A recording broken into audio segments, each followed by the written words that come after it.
मेरे channel MD tuition classes में आपका स्वागत है। आज हम पढ़ेंगे sp3 हाइब्रिडाइजेशन। इसके मेन कैरेक्टरिस्टिक देखेंगे। sp3 हाइब्रिडाइजेशन में एक s ऑर्बिटल होगा, ठीक है। 3 p ऑर्बिटल होंगे, चारों एक दूसरे में मिक्स होंगे और न्यू हाइब्रिड ऑर्बिटल बनाएंगे, उसको sp3 हाइब्रिडाइजेशन बोलते हैं।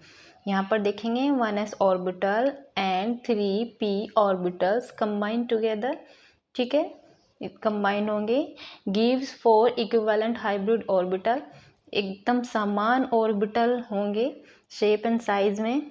उनकी एनर्जी भी सेम होगी, सेम एनर्जी लेवल होगा उनका, ठीक है। शेप क्या होगी, टेट्राहेड्रल होगी।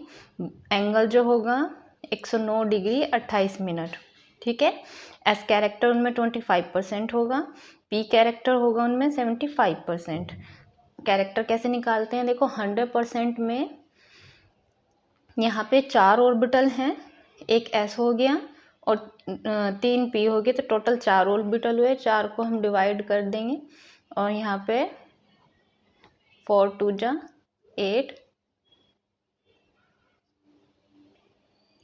4 2 जा 8, 4 5 जा 20, ठीक है। तो यहाँ पे एक ऑर्बिटल 25% का होगा, तो यहाँ पे 1 ऑर्बिटल जो है ओनली s ऑर्बिटल है, तो 25% ये हुआ।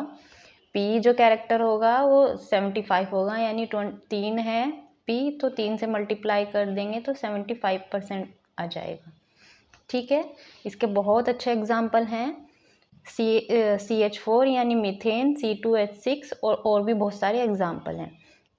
आइए देखते हैं कार्बन में हाइब्रिडाइजेशन। CH4 में, इस कार्बन में जो एटॉमिक नंबर होता है 6 होता है, इसका electron configuration 1s2 2s2 2p2, ठीक है। तो ग्राउंड स्टेट में इसको फिल कर देते हैं हम। 1s में होगा 2 इलेक्ट्रॉन, 2s में भी 2 इलेक्ट्रॉन और 2p में भी 2 इलेक्ट्रॉन, ठीक है। ये इसकी ग्राउंड स्टेट हुई, ground state of carbon atom. यहाँ पर देखें excited state of carbon atom. Excited state में ये वाला जो इलेक्ट्रॉन है यहाँ पर मूव कर जाएगा p ऑर्बिटल में और कुछ इस तरह होगा। 1s एज इट इज ऐसे, 2s में एक ही इलेक्ट्रॉन रह जाएगा और 2p में ये 2 ऑलरेडी थे पहले और जो मूव करके आया है वो यहाँ पर होगा, ठीक है। ये इसकी एक्साइटेड स्टेट होगी, ये मूव करेगा यहाँ से और यहाँ पर आ गया, ठीक है। ये इसकी excited state of carbon atom. Carbon atom के पास अब 4 वैलेंसी फ्री है, वहाँ पर एक एक हाइड्रोजन बाउंड हो जाएगा और यहाँ पे एक s ऑर्बिटल और 3 p orbital, px py pz, ठीक है। और ये हो गया s ऑर्बिटल। तीनों ही मिक्स करके, चारों ही मिक्स होके कंबाइंड होके हाइब्रिड ऑर्बिटल बनाएंगे और इसी को हम sp3 हाइब्रिडाइजेशन बोलेंगे। यहाँ पर ये कंबाइंड होके जो हाइब्रिड ऑर्बिटल बनाएंगे न्यू, ये होंगे sp3 हाइब्रिडाइजेशन। ये हाइब्रिडाइजेशन लिख रहा है। चलिए देखते हैं, शेप बनाते हैं। यहाँ पर कार्बन एटम जो होगा सेंट्रल मेटल एटम होगा और उसमें जो ऑर्बिटल इस तरह लूप, कार्बन के 4 ऑर्बिटल्स हैं इस तरह कुछ, चारों में एक एक अनपेयर्ड इलेक्ट्रॉन होगा। यहाँ पर हाइड्रोजन इनके साथ बॉन्डिंग करेगा,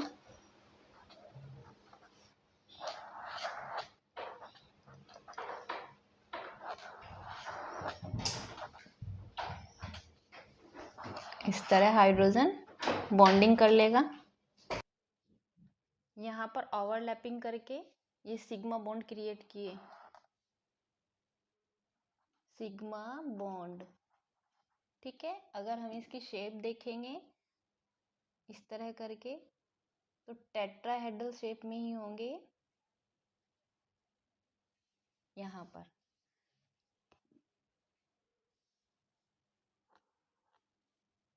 एक हाइड्रोजन इस तरह जुड़ा हुआ है, एक हाइड्रोजन ऐसे, एक एक इस तरह, एक इस तरह।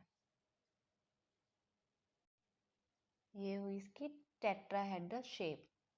इस शेप को बोलते हैं टेट्राहेड्रल शेप।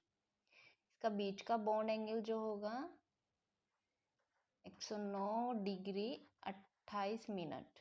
ठीक है, इस वाले बॉन्ड को अगर इस तरह भी दर्शाएं तो इसका मीनिंग होता है फ्रंट की साइड, और ये वाला जो होगा ये होगा बैक की साइड। ठीक है, लेकिन शेप होगी टेट्राहेड्रली। उनका जो बॉन्ड एंगल होगा 109 डिग्री 28 मिनट का होगा। ठीक है, तो ये हमने sp3 हाइब्रिडाइजेशन देखी। इसमें sp3 हाइब्रिडाइजेशन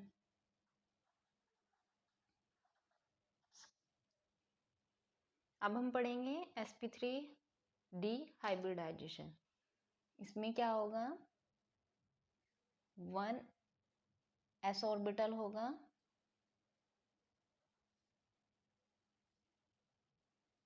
3 p ऑर्बिटल होगा और 1 d orbital. Combined mix each other, combined होंगे और न्यू ऑर्बिटल कितने न्यू हाइब्रिड ऑर्बिटल देंगे, न्यू हाइब्रिड ऑर्बिटल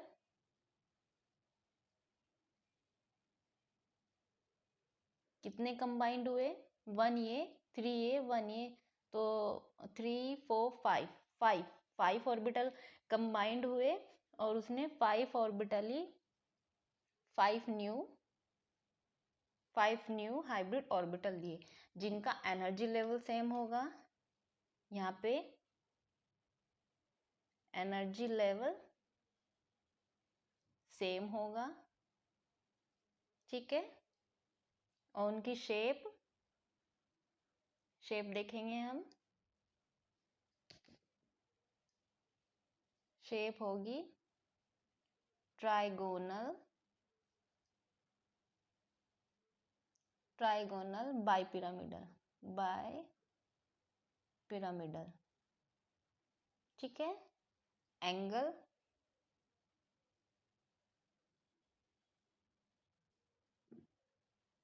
दो तरीके के क्रिएट होंगे उसमें, एक तो 90 डिग्री होगा और दूसरा एंगल 120 डिग्री। शेप में हम देखेंगे 120 डिग्री कहाँ पर बनेगा और 90 डिग्री कहाँ पर बनेगा। ठीक है, फॉस्फोरस का हम इलेक्ट्रॉन कॉन्फ़िगरेशन देखेंगे। इलेक्ट्रॉन कॉन्फ़िगरेशन का जो आउटर शेल है उसमें देखेंगे हम ग्राउंड स्टेट। ठीक है, तो यहाँ पर फॉस्फोरस का देखते हैं हम। फॉस्फोरस एटम इन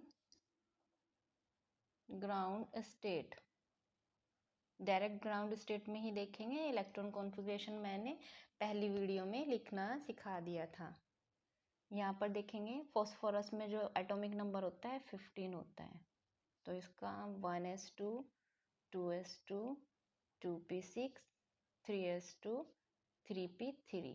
ठीक है, इसका हम यहाँ से, ठीक है, 3d वैकेंट होगा। अब यहाँ से हम ये तीनों आउटर मोस्ट सेल ले लेंगे ग्राउंड स्टेट में।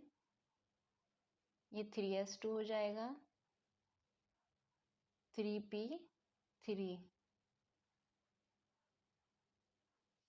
3d, d में होते हैं 5 सब ऑर्बिटल, 1 2 3 4 और ये 5। ठीक है, यहाँ पे फिल कर लेते हैं। इसमें 2 है, 2 फिल कर लेंगे। 3p3 में 3 1 2 3 ये वैकेंट है, ये इसकी ग्राउंड स्टेट है। एक्साइटेड स्टेट होगी। एक्साइटेड स्टेट होने के बाद जो ये 3s2 का जो एक इलेक्ट्रॉन है वो यहाँ पर मूव कर जाएगा और वैकेंट डी ऑर्बिटल में आ जाएगा। कोई भी कंडीशन होगी, चाहे एनर्जी, ये एनर्जी सिंथेटिक हो या फिर नेचुरल एनर्जी हो या फिर किसी एटम या केमिकल की मदद से ये एक्साइटेड हो जाए और यहाँ पर ये अपने दूसरे ऑर्बिटल में वैकेंट डी ऑर्बिटल में मूव कर जाएगा। एक्साइटेड स्टेट में देखते हैं इसको। यहाँ पर एक्साइटेड स्टेट में 3p में ऑलरेडी पहले ही था, यहाँ का इसका एक इलेक्ट्रॉन यहाँ मूव कर गया और d में आ गया। ये फॉस्फोरस एटम की एक्साइटेड स्टेट है।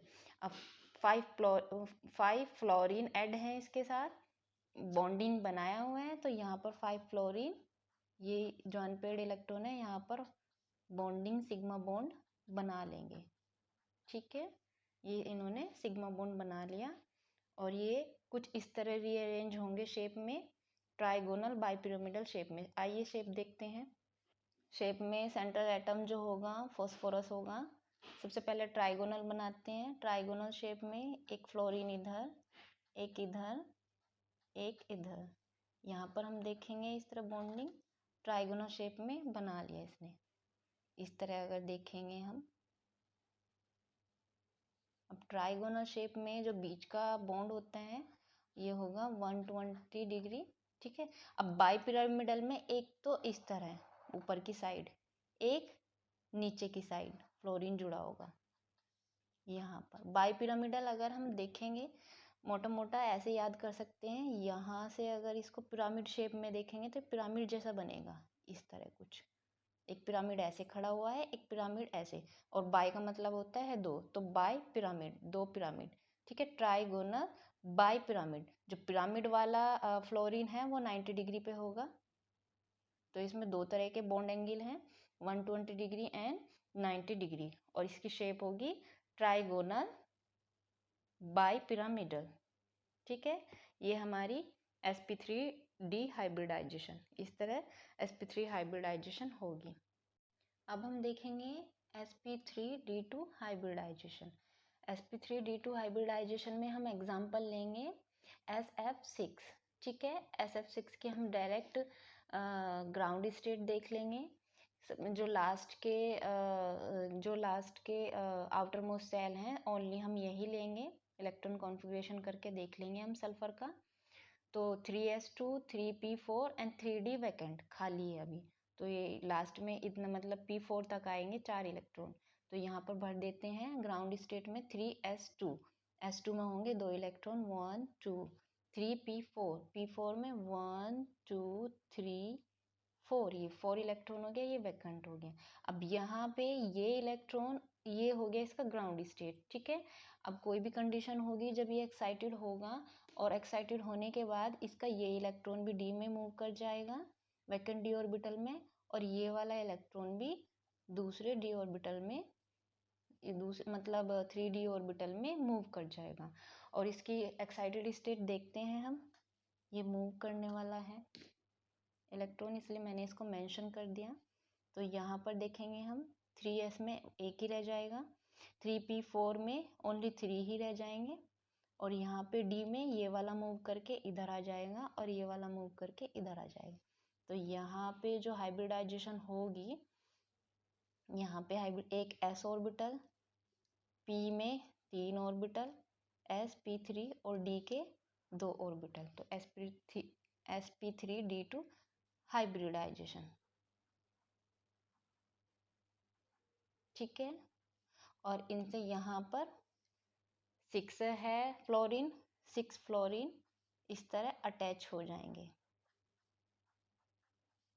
6 फ्लोरीन। इसका जो शेप होगा ऑक्टाहेड्रल शेप होगा। sp3d2 में जो शेप होता है ऑक्टाहेड्रल होता है। सेंट्रल मेटल एटम जो होगा इसका सल्फर होगा, और कुछ इस तरह रीअरेंज होंगे फ्लोरीन, एक इधर, एक इधर, एक यहाँ साइड में।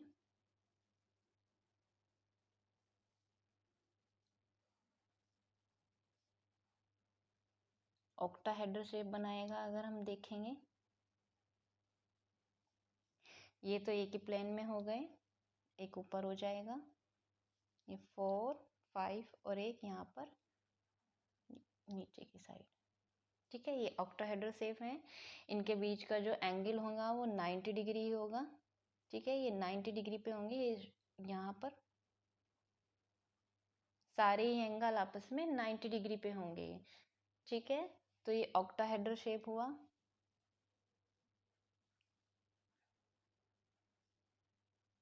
शेप बोल दो या फिर जियोमेट्री।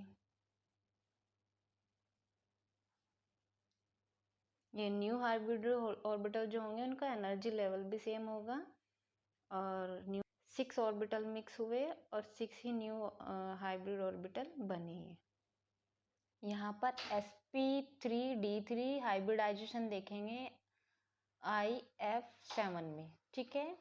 अब यहाँ पे कॉन्फ़िगरेशन जब देखेंगे आयोडीन का, तो इसका जो आउटर मोस्ट सेल होगा ये होगा आउटर मोस्ट सेल, यहाँ से आउटर मोस्ट वैलेंस सेल जो होगा ये, और इसके बाद जो 5d होगा वैकेंट होगा। यहाँ पर हम इलेक्ट्रॉन फिल कर देते हैं। 5s2 में 2 इलेक्ट्रॉन होंगे, 1 2, यहाँ पर 5p5 5 होंगे, इसमें भी इलेक्ट्रॉन 1 2 3 4 और 5, ये वैकेंट होगा। अब ये है ग्राउंड स्टेट, मतलब ground state norm as it is जैसा है कॉन्फ़िगरेशन में वैसे ही है, लेकिन एक्साइटेड भी होगा ये एनर्जी लेकर, या किसी के द्वारा एक्साइटेड किया जाता है, तो ये इलेक्ट्रॉन यहाँ पर मूव कर जाएंगे। जो पेयर्ड में इलेक्ट्रॉन है वे वैकेंट डी ऑर्बिटल में मूव कर जाएंगे और ये अनपेयर्ड कंडीशन में आ जाएंगे, यानी ये बॉन्डिंग के लिए फ्री हो जाएंगे। तो यहाँ पर हम देखेंगे, पहले इनको जो एज इट इज़ ऐसे ही हैं, मूव नहीं किया, उनको लिख देते हैं ऐसे, और जिन्होंने मूव किया है, इस वाले ने डी में किया है, यहाँ पे लिख देंगे, इसने यहाँ पर और इसने इस वाले में, ठीक है। तो यहाँ पर 1 2 3 4 5 6 7 अनपेड इलेक्ट्रॉन है, 7 फ्री हो गए, और यहाँ पर 7 ही फ्लोरीन आकर कंबाइंड हो जाएंगे।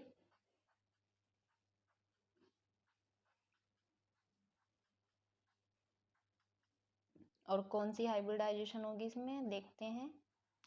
एक s ऑर्बिटल है, 3 p ऑर्बिटल हैं, sp3, और d के भी 3 ऑर्बिटल हैं, यानी sp3d3 हाइब्रिडाइजेशन।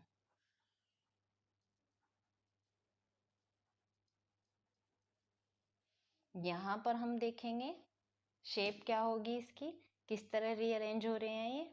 शेप जो होगी, ये हाइब्रिड ऑर्बिटल हैं, इनके एनर्जी लेवल बिल्कुल सेम होगा, ठीक है। और ये पेंटागोनल बाई पिरामिडल रेंज में, पेंटागोनल बाई पिरामिडल शेप में जुड़ेंगे आपस में। यहाँ पर देखते हैं हम, आयोडीन सेंट्रल मेटल एटम है और कुछ इस तरह